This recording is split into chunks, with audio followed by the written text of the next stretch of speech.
And now to Wisteria Lane, where the 4th season of Desperate Housewives is underway. And what a jaw-dropping start it's been with Nicollette Sheridan's character, the always over-the-top Edie, front and center.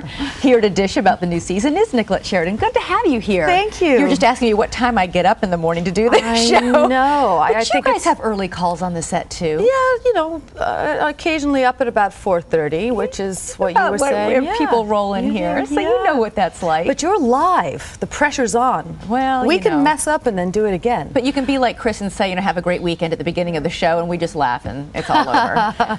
So let's talk about the season opener, because it was really, really dramatic. And we ended last season not knowing if your character was going to live or die.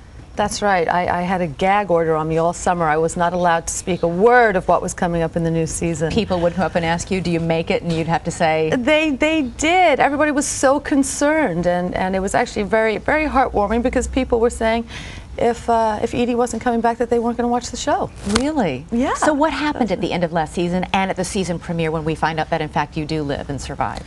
Well, last season you really get a glimpse into what Edie's demons are, and how she really wants to be embraced for who she is, instead of being recognized for the bravado and the audacity and all of the things that make her stand out from everybody else that some people can deal with and others can't. She's really become more three-dimensional and relatable. We see her insecurities now and why she does some of the crazy things. And she really fell in love with Carlos. So it was very, very difficult for her, and she was sort of torn between this fake attempted suicide to really being distraught over him. We have a clip that shows you actually proposing to Carlos. In essence, you are determined to get your man. Let's take a look.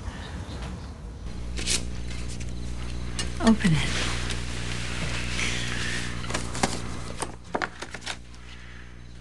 Yes. Not yet. I haven't asked the question.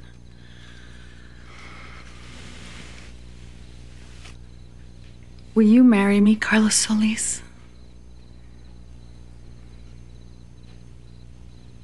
And you say? You're proposing? Not quite the answer you were looking for, but...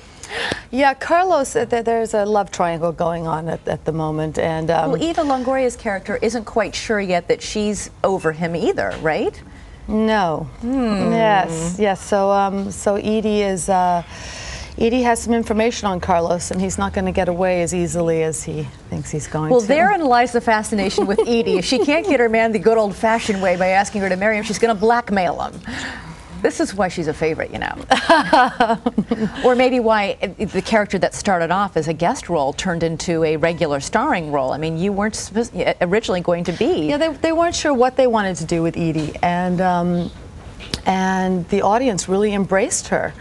And so she ended up being, she always seems to be the breath of fresh air. When she walks into a scene, you know troubles are coming.